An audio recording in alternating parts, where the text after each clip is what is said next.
और आप work from home job ढूंढ रहे हो तो ये वीडियो आपके लिए बहुत ज्यादा हेल्पफुल रहने वाली है। दोस्तों आज तो मैं बताने वाला हूँ ये एक्सेल कंपनी को कैसे ज्वाइन करें, क्या एप्टीट्यूड टेस्ट में पूछे जाएंगे, क्या क्वेश्चंस पूछे जाएंगे और कितने राउंड होंगे। वॉकिंग ड्राइव के बारे में बताने वाला हूँ। फ्रेशर हो या चाहे एक्सपीरियंस हो, कितना कैंडिडेट है, क्या मेल आती है और भाई क्या प्रोसीजर है, कितने राउंड्स वगैरह होते हैं, सारी चीजें इस वीडियो के अंदर बताने वाला हूँ। अगर आप फ्रेशर कैंडिडेट इस वीडियो को देख रहे हो, फर्स्ट टाइम सर्च करके आए हो यूट्यूब पे, तो आपके लिए ये वीडियो बहुत ज्यादा हेल्पफुल रहने वाली है। साथ में आपको बहुत सारी इन्फॉर्मेशन आपको इस वीडियो में देखने के लिए मिलेंगी और साथ में आपको रेफरेंस कहाँ पे मिलेगा, रेफरेंस वगैरह सारी चीजें आपको मैं प्रोवाइड करने वाला हूँ। ज्यादा बात ना करते हो, फाइनली वीडियो को स्टार्ट करते हैं।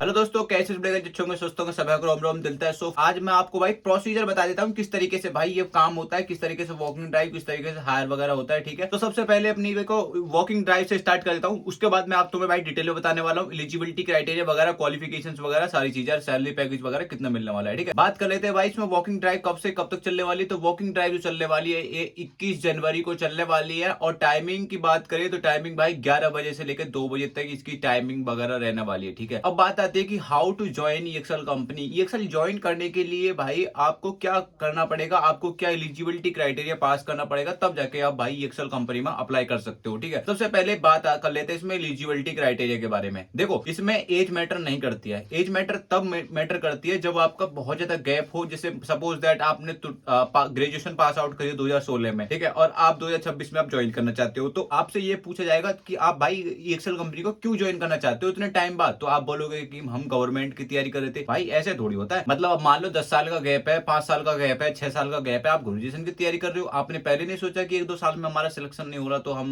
क्या जॉब ढूंढनी चाहिए, नहीं ढूंढनी चाहिए। तो वहां पे ये भाई अब ये डायलॉग वगैरह बहुत पुराने हो चुके हैं कि हम गवर्नमेंट की तैयारी कर रहे थे इसलिए भाई टाइम लग गया, जो भी है। ठीक है, ये सारे एक्सक्यूज भाई पुराने हो चुके हैं। ठीक है, तो सबसे पहले बात कर लेते हैं एलिजिबिलिटी के बारे में। मैं आपको बता रहा था, तो एलिजिबिलिटी में देखो आपके भाई ग्रेजुएशन मैंडेटरी है। सबसे पहली बात, अगर कोई अंडर ग्रेजुएट है तो अंडर ग्रेजुएट में भाई उस टाइम पे कोई इक्का दुक्का कैंडिडेट लिया जाता है जब खासकर जान पहचान तकड़ी हो मैनेजर से, तब जाकर अंडर ग्रेजुएट एक बंदा लिया जाता है। ठीक है, लेकिन इसमें जो ग्रेजुएशन है वो सिर्फ भाई ग्रेजुएशन पास आउट कैंडिडेट इसमें चाहिए होंगे। बात कर लेते हैं इसमें टाइपिंग स्पीड। हाँ बिल्कुल, अगर आपको टाइपिंग स्पीड नहीं आती तो आप भाई इस कंपनी में ज्वाइन नहीं कर सकते। आपके लिए टाइपिंग स्पीड मैंडेटरी है। अब बात आती है कि टाइपिंग स्पीड इसमें कितनी पूछी जाती है। तो टाइपिंग स्पीड में आपको बता दूं, इसमें टाइपिंग स्पीड 25 पर वर्ड्स मिनट्स आपको चाहिए होंगी। ठीक है, तो यानी कि 25 आपकी टाइपिंग स्पीड होनी चाहिए और आपकी 90% आपकी एक्यूरेसी। अदर कंपनी के मुकाबले अगर कंपेयर करें तो भाई इसमें बहुत ज्यादा ही कम लिए जा रहे हैं। ठीक है, यानी कि टाइपिंग स्पीड अदर कंपनी में क्या कि भाई आपकी 30% तो आपकी टाइपिंग स्पीड चाहिए और आपकी 97% यानी कि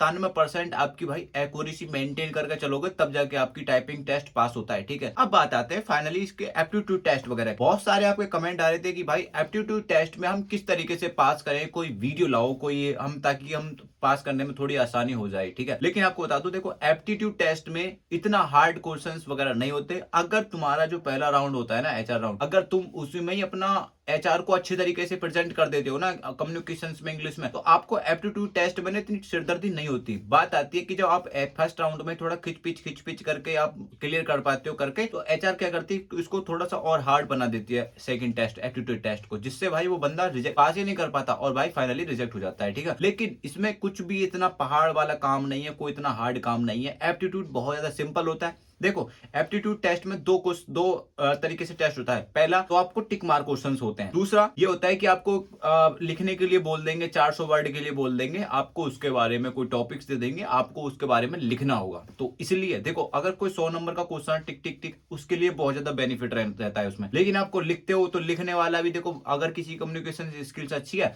तो देखो लिखने वाले भी आराम से वो क्लियर कर लेता है। ठीक है, बात कर लेते हैं मैनेजर राउंड की। मैं राउंड इसलिए आपको बता रहा हूँ ताकि आपका जो बेस क्लियर हो जाए, अच्छी तरीके से आप समझ सको कि ये क्या क्या इसमें प्रोसीजर है। बात आता है मैनेजर राउंड। अब मैनेजर राउंड में जो क्वेश्चंस वगैरह पूछे जाते हैं, देखो सबसे ज्यादा बेसिकली आपके बारे में क्वेश्चंस करे जाते हैं वहां पे। आपके बारे, आपकी फैमिली से रिलेटेड, आपके बारे में एक्सेल कंपनी क्यों ज्वाइन करना चाहते हो, एक्सेल के बारे में बताओ। ठीक है, टेल मी अबाउट योरसेल्फ वगैरह। ठीक है, और आपसे रिलेटेड, आपकी हॉबी से रिलेटेड, आपको कितने साल का एक्सपीरियंस वगैरह है। अगर एक्सपीरियंस वाले कैंडिडेट हो तो फिर आपसे आपकी रिस्पॉन्सिबिलिटीज वगैरह, आपने वहां से कंपनी क्यों छोड़ी, आप इस कंपनी को क्यों ज्वाइन करना चाहते हो, हम आपको सैलरी पैकेज इतना देंगे, नाइट शिफ्ट में आप कंफर्टेबल हो, वर्क फ्रॉम होम के लिए कंफर्टेबल हो, वर्क फ्रॉम ऑफिस के लिए कंफर्टेबल हो, कुछ ऐसे छोटे छोटे क्वेश्चन आपसे पूछे जाते हैं। लेकिन अगर आपने किसी भी क्वेश्चन में अपना नेगेटिव फीडबैक दिया तो समझ लो कि वहां पे आप रिजेक्ट हो। आप पहले से ही पूछ लेते हो एचआर से कि इसमें वर्क फ्रॉम होम होगा, तो वहां आपसे पहले क्लियर कर देती है कि वर्क फ्रॉम होम नहीं होगा, तो आप भाई रिजेक्ट हो जाते हो। लेकिन आफ्टर ट्रेनिंग के बाद Excel company work from home दे देती है, लेकिन कुछ ऐसे प्रोसेस होंगे जिनमें वर्क फ्रॉम होम प्रोसेस नहीं चल रहे हैं, ठीक है, यानी कि वर्क फ्रॉम ऑफिस से प्रोसेस चल रहे हैं। बात आती है कि ये सारी चीजें मैंने आपको क्लियर कर दी वन बाय। अब बात आती है कि एप्टीट्यूड टेस्ट में क्या हमें कोई फोटोज वगैरह या कुछ ऐसा मटेरियल मिल जाएगा जिससे हम क्लियर कर सकें? बिल्कुल नहीं भाई। देखो,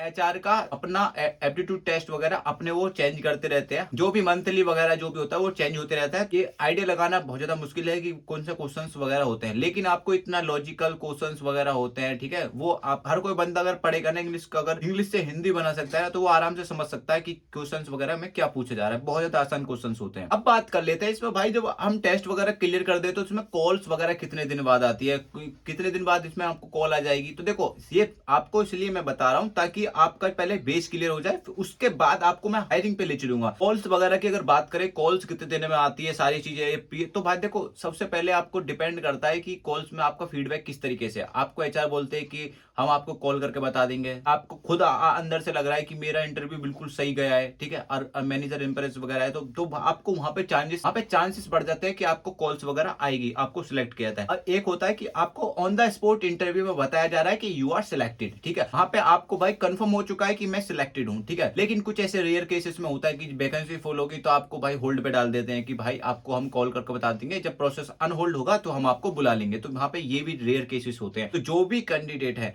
आपको मैं सिर्फ आइडिया दे रहा हूं कि यहाँ पे आप जो जो आप फीडबैक आके मुझे बताते हैं वो फीडबैक्स मैं आपको शेयर कर रहा हूं, ठीक है। अब फिर फाइनली बात आते हैं, फिर आती है भाई सिलेक्शन की मेल आती है। सिलेक्शन की मेल आती है, उसमें आपसे एचआर कंफर्मेशन करती है कि आर यू सिलेक्टेड, आपके पास सारे डॉक्यूमेंट्स वगैरह है, आप बोलते हो यस ठीक है सारे डॉक्यूमेंट है, तो आपको एक डेट बताती है एचआर की उस डेट को आपको ऑफिस विजिट करना है और अपने सारे डॉक्यूमेंट आपको लेके आने हैं। तो सारे डॉक्यूमेंट्स में आपके क्या क्या डॉक्यूमेंट्स कैरी करने होते हैं? आपका भाई आधार कार्ड, 10th की मार्कशीट, 12th की मार्कशीट, ग्रेजुएशन की मार्कशीट, ऑल ओरिजिनल मार्कशीट आपकी चाहिए होंगी साथ में, ठीक है। एक्सपीरियंस लेटर, अगर आप फ्रेशर हो तो आपको भाई कुछ नहीं लेके जाना है, सिर्फ आपकी ग्रेजुएशन मार्कशीट वगैरह, ठीक है। अपने 2 फोटोज, बैंक की स्टेटमेंट्स, अगर आप एक्सपीरियंस वाले हो सैलरी स्लिप्स वगैरह आपकी भाई लगती है। अगर फ्रेशर कैंडिडेट हो तो बाकी एजुकेशन से रिलेटेड सारी डॉक्यूमेंट्स आपको भाई कैरी करने होते हैं, जो ईएक्सएल में आप जाके वहां पे टीवाईडी भाई एक टीम मिलती है, वहां पे आपको डॉक्यूमेंट वेरिफिकेशन कराना होता है। डॉक्यूमेंट वेरिफिकेशन के साथ में आपका जो एचआर सारी चीजें अप्रूव कर देती है, तो आपको भाई वहां पे ऑफर लेटर रिलीज कर देती है। तो उस टाइम पे ऑफर लेटर में डेट ऑफ ज्वाइनिंग लिखी रहती है, आप उस टाइम पे ज्वाइन कर लेते हो। ये सारा प्रोसीजर होता है भाई इस टाइम पे। जब ऑफर लेटर आ जाता है तो ऑफर लेटर के बाद आपको क्या करना होता है? देखो, वहां पे फिर ट्रेनिंग वगैरह होती है। ट्रेनिंग किस तरीके से होती है? वहां पे आपके 3 टेस्ट होते हैं। 3 टेस्ट आपके भाई पहले ट्रेनर लेगा, 2 टेस्ट बाद में आपके भाई मैनेजर लेता है। जब आप फाइनल टेस्ट क्लियर कर लेते हो उसके बाद आपको भाई प्रोसेस पे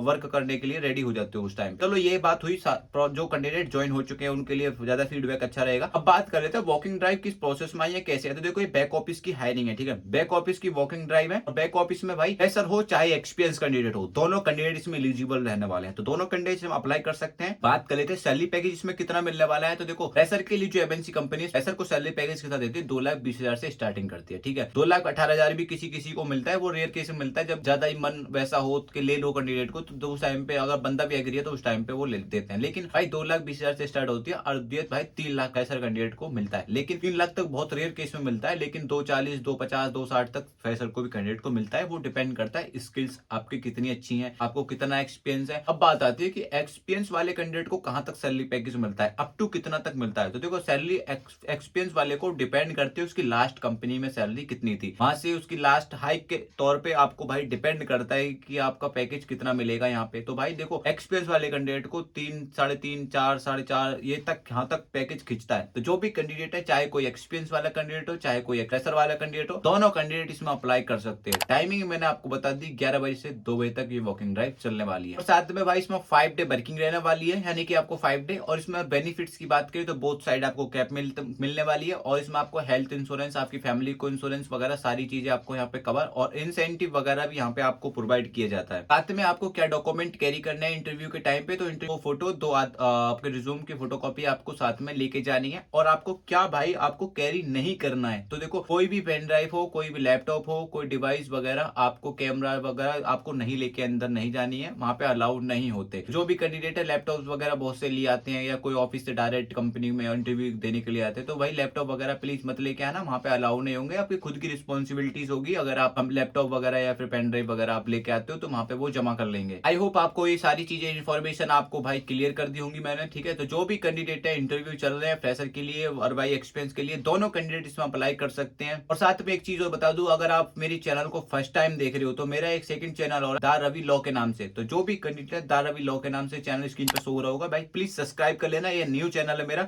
यहाँ पे आपको मेरी फैमिली से रिलेटेड या मैं कहीं भी घूमने वगैरह जाता हूँ तो आपको यहाँ पे अच्छे अच्छे ब्लॉग्स मिलेंगे देखने के लिए। जो भी कैंडिडेट है प्लीज इसी चैनल को भी प्यार दो और उस चैनल को भी प्यार दो, क्योंकि यहाँ पे मैं आपके लिए बहुत ज्यादा हायरिंग लेके आता रहता हूँ। और बात करें रेफरेंस वगैरह, तो रेफरेंस वगैरह मेरे टेलीग्राम ग्रुप में मिल जाएगा। टेलीग्राम ग्रुप की वीडियो के डिस्क्रिप्शन में लिंक मिल जाएगी, आप वहां से भी क्लिक करके ज्वाइन कर सकते हो मेरे टेलीग्राम ग्रुप। जो भी कैंडिडेट है मैं आपके लिए बता दूं, यहाँ पे एमएनसी कंपनी की हायरिंग आपके लिए लेके आता रहता हूँ। जेनपेट, कोक्सीडेंट, ईएक्सएल, विप्रो, टेलीपरफॉर्मेंस, बहुत सारी ऐसी कंपनी है जो आपके लिए मैं ऑप्टम्स वगैरह लेके आ चुका हूँ। अगर आपकी कोई कमेंट या क्वेरीज वगैरह है तो प्लीज कमेंट करिए, मैं आपका रिस्पॉन्स देने के लिए कोशिश करूंगा। तो जो भी कैंडिडेट है अगर आपकी कुछ क्वेरीज वगैरह है तो कमेंट करिए, ठीक है। तो मिलते हैं किसी नेक्स्ट ड्राइव में, तब तक के लिए भाई जय हिंद।